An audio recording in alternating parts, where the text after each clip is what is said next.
নবীকে এত ভালোবেসেছেন, এত ভালোবেসেছেন, এত মোহাব্বত করেছেন, সব কুরবান করে দিয়েছেন। আমার নবী হযরত সিদ্দিক আকবর রাদিয়াল্লাহু তাআলা পিছনে 17 ওয়াক্তের নামাজ আদায় করেছে। আমার নবী হযরত আবু বকর সিদ্দিক রাদিয়াল্লাহু তাআলা আমার নবীকে কাঁধে করে নিয়ে ঘুরে বেড়িয়েছেন। বাবাজি কেন আমি কোন সাহাবীকে ছোট করতে চাচ্ছি না, তবে বাবাজি আমার এতটুকু কথা শুনেন, আহলে পাকের মধ্যে সর্বশ্রেষ্ঠ মাওলা পাক, तमाम সাহাবায়ে কেরামের মধ্যে শ্রেষ্ঠ হযরত আবু বকর সিদ্দিক। জোরে বলুন সুবহানাল্লাহ। কিন্তু মাওলা আলী হলেন ঘরওয়ালা, सिद्दीक अकबर होलेन दरवाला। जोरे बोलो, घरवाला और दरवाला एक नहीं, इसलिए मैं बताता हूँ तैयबा शजरा किसको कहते हैं। बाबा जी हमार सुने राखुन, हज़रत अली রাদিয়াল্লাহু তাআলা সিদ্দিক আকবর রাদিয়াল্লাহু তাআলার কাছে গিয়ে মিললো, পাপ পবিত্র হবে। কিন্তু মূলত হলো এখান থেকে দেখুন, হযরত আলী রাদিয়াল্লাহু তাআলা আনহু, বাবা হযরত ইমাম হাসান রাদিয়াল্লাহু তাআলা আনহু, 3 নাম্বার ইমাম হুসাইন রাদিয়াল্লাহু তাআলা আনহু, 4 নাম্বার ইমাম জয়নুল আবেদিন আলাইহিস সালাম রাদিয়াল্লাহু তাআলা আলাইহিম আজমাইন। জোরে বলুন সুবহানাল্লাহ। এনাদের আলাইহিস সালাম বলাও জায়েজ, কারণ নবী বলেন আলী কা গোশত মেরা গোশত, আলী কা খুন মেরা খুন, আলীর রক্ত আমার রক্ত, আলীর গোশত আমার গোশত, আলী আমার আমি আলী। জোরে বলে, মান কুনতু মাওলাহু ফাহাদা আলিউন মাওলাহু, আমি নবী যাদের যাদের সাহায্যকারী আমার আলী তাদের তাদের সাহায্যকারী। अली अली अली वो है हैदर। अरे तेरे मेरे मुस्तफा ने तो फैसला कर ही दिए हैं। उन्होंने फरमाया अरे मौला की अली की नाम मुबारका सुन के जिसका चेहरा खेल जाए समझ जाना वो हलाली है, वो हक है, वो हक है। और मौला अली की नाम सुनकर जिसकी चेहरा मुरझा जाए समझ लेना ये हरामी है, ये हलाली नहीं। तो हलाली वो है जो अली को मानते हैं, हरामी वो है जो अली को नहीं मानते। इसलिए तो हम ये कहते हैं नाराए, जोर से बोलो नाराए, हम वो है अहले पाक का गोलाम है। जोरे बोले अल्लाह যদি একবার কবুল করে নেন যে আমরা মাজুরিয়া ওয়ালা আহলে পাকের গোলাম, আর কিছু চাই না। কেন? ইমাম মুহাম্মদ গজনবী আলাইহির রহমান কিছু মতি ছিটিয়ে দিলেন। এখন মতি যারা মতির পিপাসিত তারা মতি নেয়, আর একজন তার নাম হল আইয়াজ, সে ছুটেছেন ওনার সঙ্গে ঘোড়ার পিছনে পিছনে যাচ্ছে। মোহাম্মদ গজনবী হুজুর বলেন বাবা তুমি কেন আসলে আইয়াজ? হুজুর আমি মতি চাই না, মতির মালিক চাই। জান্নাত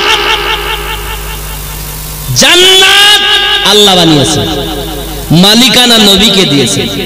আমার নবী বলেন আমার আহলে পাক বিহীন কেউ জান্নাতে যেতে পারবে? যারা আল্লাহ আহলে পাক মানে না, আলে রাসূল মানে না, ও জাহান্নামী নয়। এই জন্য তো যারা আহলে পাক মানে না এরা সব জাহান্নামী। এই জন্য রাসূল আমার বলেছেন 72 দল জাহান্নামে যাবে। কয় দল? কোরআন পড়ে কিন্তু কোরআনই মানে না। কোরআন মানতে হবে দুটি সিস্টেমে, আহলে পাক মানো, কোরআন মানো। তুমি আহলে পাক ছেড়েছো, কোরআন ধরেছো, পথভ্রষ্ট। আবার আহলে পাক ধরেছো, কোরআন ছেড়ে দিয়েছো, তাও পথভ্রষ্ট। কোরআনও দরকার, আহলে পাকও।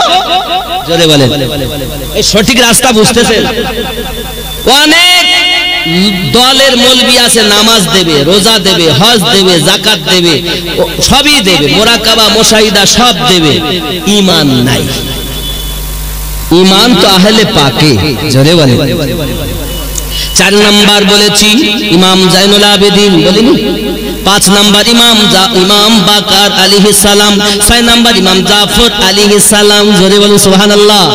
কেন বলতেছি 6 নাম্বার হলেন ইমাম জাফর সাদিক। হে বাবাজি, আমি হলাম নকশবন্দিয়া মুজাদ্দিদিয়া তরিকাতে বায়াত।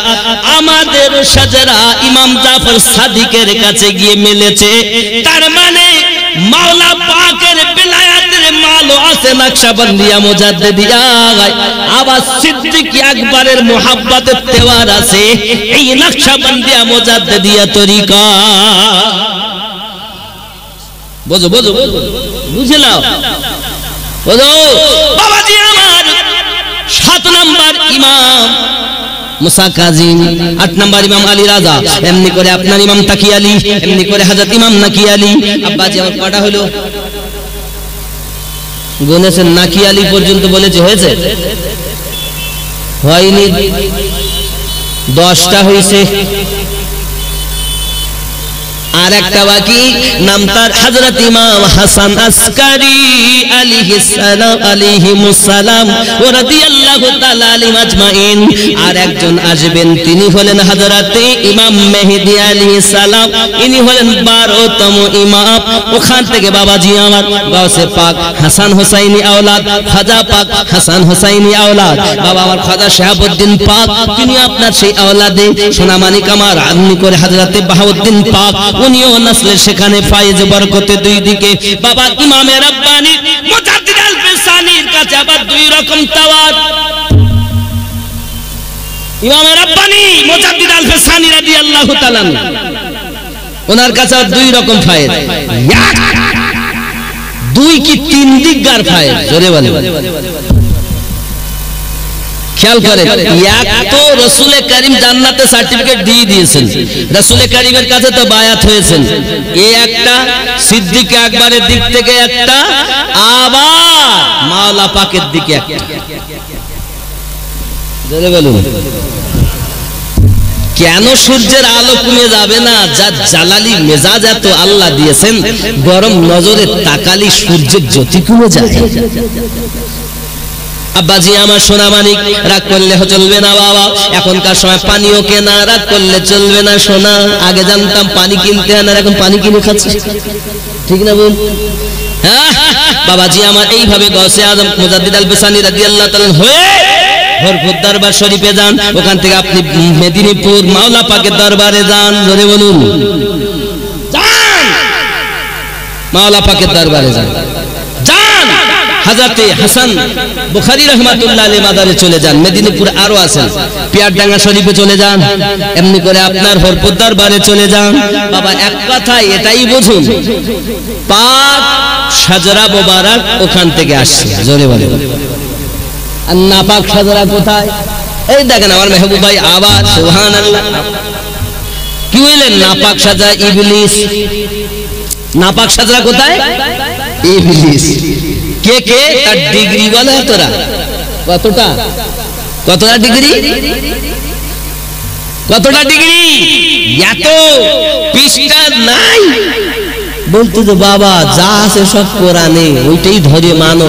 ওরাই আবার কোরআন মানে না, ঠিক নেই আব্বাজি আমার সোনা মানিক। তাহলে আমরা স্পষ্ট করে বুঝতে পারলাম, যারা আপনার কিনা আপনার মালাউন ইবলিসের দলে, এদের থেকে বাবা ইবলিসের দল আস্তে আস্তে আস্তে আস্তে ইয়াজিদ এসেছে। ইবলিসের দলে ইয়াজিদ এসেছে, কিন্তু আমার হোসাইন পাক শিক্ষা দিয়েছেন আমার নবী, আমার নানুর উম্মতানেরাও। আমি হোসাইন তোমাদের শিক্ষা দিলাম, দেখো দেখো গর্দান তো দিয়েছি, কিন্তু হাত আমি দেইনি। বাতিলের কাছে হাত দেওয়া যাবে না। শয়তানের পীর যারা, শয়তানের ওলি যারা, দুনিয়াদের ওলি যারা, তাদের কাছে হাত দেওয়া যাবে না। যদি তাদের জুলুম অত্যাচারের জীবন নেয়, গর্দান দিয়ে দেব, কিন্তু হাত দেব পাক শাজরা তাইয়্যিবাতে। ঠিক তো নাকি? যার কাছে যাকে তাকে পীর বললে তো তোমাকে জান্নাতে নিয়ে যাবে না গো, এই পাক শাজরাই জান্নাতে নিয়ে যাবে। এক পীর তোমাকে জান্নাতে নিয়ে যাবে। সব পীর নিয়ে যাবে না, শয়তানের ওলি নিয়ে যাবে না, আল্লাহর ওলি নেবে। জোরে বলে ঠিক নেই? আবার এই জন্য তো বলি, পাগলা কাঁদিস না রে গাছতলায়, বড় পীরের নাম নিলে আল্লাহ পাওয়া যায়। জোরে বল, খেপা কাঁদিস না রে গাছতলায়, হে বড় পীরের নাম নিলে আল্লাহ পাওয়া যায়। আমার বড় পীরের এমনি সাথ, চোরকে কুতুব বানাত, হে মুর্দা জিন্দা করেন তিনি হাতের ইশারায়। বড় পীরের নাম নিলে আল্লাহ পাওয়া যায়। খেপা কাঁদিস না রে গাছতলায়, এটা কেন জানেন? চোর চুরি করতে রাতে এসেছে, ঘটনাটা কয়েক প্রকারে বর্ণনা হয়েছে, এতটুকুই সারমর্ম, চুরি করতে এসেছে, দিয়ে পথ আর খুঁজে পায় না। গৌসে পাকের দরবারে খাজা খিজির, জোরে কোন সুবহানাল্লাহ, এসে হাজির। হুজুর অমুক এলাকায় কুতুব ইন্তেকাল করেছেন। তা গৌসে আজম বলছেন, ওই ঘরের কোনায় আছে, ওকে নিয়ে যা খাটিয়ার তলায়। একে যদি আমি আমার একটু রং ঢং করতে দিই, ঠিক আছে 10-15 মিনিট যা, কিন্তু আমি রং দিচ্ছি না, সোজা করে বলছি, কারণ ঘরের খাটিয়ার তলাতে নিয়েছে। হুজুর মাফ করেন, আমি চোর না। চোর নয়, চোর আগে ছিলে। গৌসে আজম বলেছেন তুমি কুতুব, তো কুতুব হয়ে গেছে। কে বলেছেন? কে বলেছেন? গৌসে আজম। যেই গৌসে আজম বলেছেন ওখানে কুতুব। আল্লাহ বলেন, আব্দুল কাদের তুমি যাতে রাজি, আমি আল্লাহ তাতে রাজি। তোমার জবান আমার জবান, তোমার বলা আমার বলা। এই আব্দুল কাদের তুমি কুতুব বলেছো, তো আমি আল্লাহ তাকে কুতুব বলে কবুল করে নিয়েছি। নিয়ে যাচ্ছে বাবুর্চি 30 বছর ধরে রান্না করে। আচ্ছা স্বাভাবিক রাগ হবে কি হবে না? দাদা বলেন, 30 বছর ধরে রান্না করে যদি সে কিছু না পায়, আর রাত্রে সে ভোরবেলায় যদি সে জামানার কুতুব হয়ে যায়, রাগ হবে না? ও পেলি আমি পালাম না, এই দরবারে আমি থাকবো, পোটলা বললি রক বসিয়ে। রে দিন দুনিয়া সব পাওয়া যায় তোমারই এক চাহনে, মুর্শিদ তোমায় না চিনে আমি সব হারা হয়েছি গো মুর্শিদ তোমায় না চিনে। দিন দুনিয়া সবই পাওয়া যায় মুর্শিদের এক চাহনে, মুর্শিদ তোমায় না চিনে। আমি নবীর উম্মত হয়ে এলাম, ওগো সেই নবীকে না চিনিলাম রে। আমার জীবন না সবিলাম, কি হবে শেষের দিনে, মুর্শিদ তোমায় না চিনে আমি সব হারা হয়েছি গো মুর্শিদ তোমায় না চিনে। আল্লাহুম্মা সাল্লি আলা মাওলানা মুহাম্মদ ওয়া আলা মাওলানা মুহাম্মদ সাল্লু আলা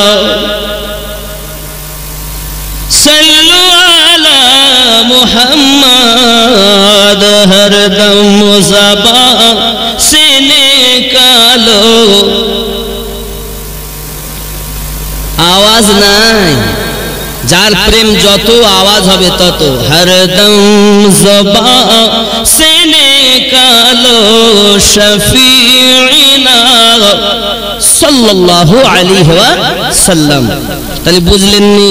এখন পোটলা বহন সব বসিয়ে নিয়েছে, বলে হাত থাকবে না দরবার। 30 বছর ধরে পেলাম না, রাতে এসে যদি সকালে জামানার কুতুব হয় হুজুরের কথায় দিয়ে যেতে যেতে যেতে যেতে ক্লান্ত হয়ে গেল। বয়স তো হয়েছে, 30 বছর রান্না করছে বাবুর্চি। গাউসে আজমের দরবারে গাছতলায় গিয়ে একটা ছায়াতে বসে আছে। আর একটু কষ্ট ক্লান্ত শরীর, চোখে তন্দ্রা এসেছে। আর তন্দ্রা যখন এসেছে মনের ভিতরে রাগ, তাই আমি বলছি পাগলা কাঁদিস না রে গাছতলায়, হে বড় পীরের নাম নিলে আল্লাহ পাওয়া যায়। এখন ও বেটা ওখানেই বসে তন্দ্রা ঘুমিয়ে আছে। এমন সময় তন্দ্রা যখন এসেছে তখন আল্লাহ তাকে স্বপ্ন দেখাচ্ছে। জোরে বলেন কি গো, আপনার আমার মধ্যে কি আছে? লতিফা 6টা আল্লাহ দিয়েছেন, 5টি লতিফাকে জিন্দা করতে হবে। আত্মা আছে আমাদের মধ্যে, রূহ আছে। আত্মা বা 2 ভাগে বিভক্ত, এক হলো জীবাত্মা আর একটা হলো পরমাত্মা। বাবাজি আপনি জীবাত্মা নিয়ে ঘুরে এখানে এসেছেন, যা যখন আপনি বিছানায় ঘুমাবেন পরমাত্মাতে আপনাকে ঘুরিয়ে নিয়ে বেড়াবে। দেহে কে বা ঘুমায় কে বা জাগে, দেহে কে বা ঘুমায় কে বা জাগে, কে তোমায় দেখায় শপথ, এ বেলা তোর দেহের খবর জেনে নে রে মন। এ বেলা তোর দেহের খবর জেনে নে রে মন। আগুন পানি মাটি বাতাস, নফসে আম্মারা, লতিফায়ে কাল, লতিফায়ে সির, লতিফায়ে রূহ, লতিফায়ে খফি, লতিফায়ে আকফা। এ বেলা তোর দেহের খবর জেনে নে রে মন। তোমায় কে বা ঘুমায়, দেহের কে বা ঘুমায় কে বা জাগে, দেহের কে বা ঘুমায় কে বা জাগে, কে তোমায় দেখায় স্বপন। এ বেলা তোর দেহের খবর জেনে নে রে মন, খেপা মন। এ বেলা তোর দেহের খবর পীর ধরে জেনে নে রে মন। বুঝলেন, অনেক কথা বলবো, কত তত্ত্ব। এখন ওই বেটা ওই গাছতলায় স্বপ্ন দেখছেন 70 জন আল্লাহর কুতুব বন্ধুরা গাছতলা ঘিরে নিয়েছে। সুবহানাল্লাহ। 70 জন ঘিরে নিয়েছে। 70 জন ঘেরার পরে আল্লাহর পক্ষ থেকে জান্নাতি খাবার 70টি প্লেটে এসেছে। আবার দেখছেন একটা বেশি, 71। ওনাদের মধ্য থেকে বলছেন আজকে নিয়মের বেশি কেন, একটা বেশি। ওনাদেরই মধ্য থেকে একজন বলছেন সামনে